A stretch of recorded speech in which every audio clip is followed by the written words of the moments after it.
নমস্কার বন্ধুরা, leave to ট্রাভেলে আপনাদের জানাই স্বাগত।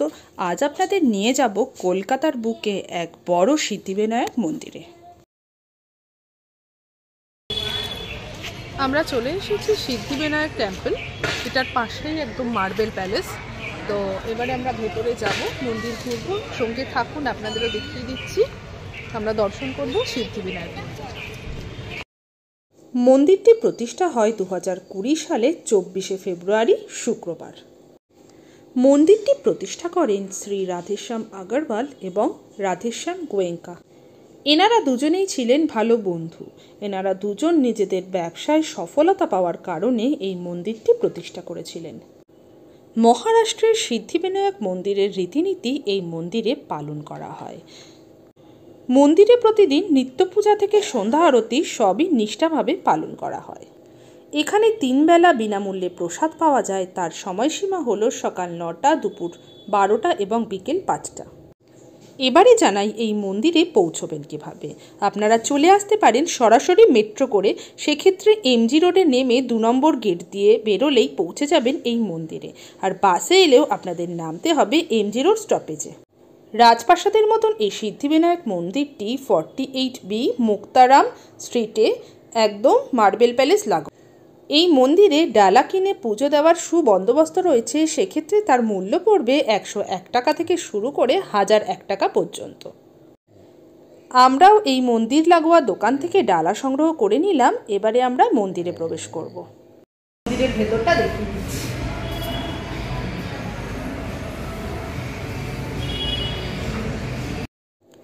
ধীরে ধীরে মন্দিরে প্রবেশ করলাম, আর মন্দিরে প্রবেশ করেই সত্যি মনটা ভরে গেল এত সুন্দর একটা মন্দির দেখে।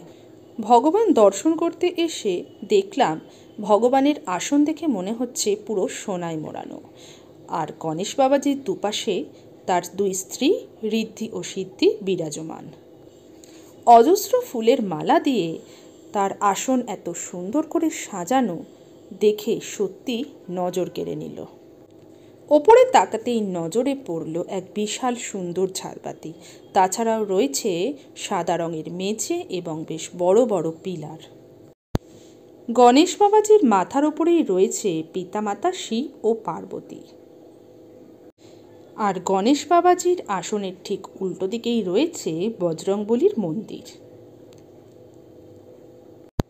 দুপাশে রাখা আছে 2 বড় বড় মোষক। এই মোষকের কানে যদি কিছু বলা হয় তাহলে সেই মনস্কামনা পূর্ণ হয়, এটাই মনে করা হয়। মন্দির ঘুরতে ঘুরতে আপনাদের জানিয়ে রাখি, এই মন্দিরের সামনেই কিন্তু পার্কিংয়ের সুবন্দোবস্ত আছে। এই মন্দিরের 2 জন প্রতিষ্ঠাতা এই মল্লিক কুঠিটি কেনেন এবং তাদের ব্যবসার সফলতার স্মারক হিসেবে তারা এই মল্লিক কুঠিরকে রূপান্তরিত করেন সিদ্ধিবিনায়ক মন্দির হিসেবে। মন্দিরটি খুবই সুন্দর। মন্দিরের ভেতরে ঢুকলে মনে হবে বেশ খানিকটা সময় এই মন্দিরে বসে সময় কাটিয়ে নিই। আর এই মন্দিরের পাশেই রয়েছে মার্বেল প্যালেস। তাই যদি আপনারা একটা দিন প্ল্যান করে নেন তাহলে খুব সুন্দরভাবেই এই মন্দির দর্শন করে মার্বেল প্যালেস দেখে আর কিছুটা এগোলেই দেখে নিতে পারবেন জোড়াসাঁকো ঠাকুর বাড়ি। তাই একদিনের ডে ট্রিপের কম্প্যাক্ট প্ল্যান হয়ে যাবে এই 3টে দর্শনীয় স্থান একসাথে দেখে নিলে। ঠিক দুপুর 12:30টাতেই ভোগ আরতি হয়, তাই ভগবানের সামনে পর্দা ফেলে দেওয়া হয়েছে। এখন চলছে ভোগ আরতি। সবাই মোষকের কানে তার মনস্কামনা পূরণের কথা বলে, তাই আমিও কিছু বলে নিলাম। 12:30টায় ভোগ আরতির পর মন্দির বন্ধ করে দেওয়া হয়। আবার মন্দির খোলা হয় বিকেল 4:30 এবং খোলা থাকে রাত্রি 9টা পর্যন্ত। তাই এই সময়টা মাথায় রেখে কিন্তু এই মন্দির দর্শন করতে আসতে হবে।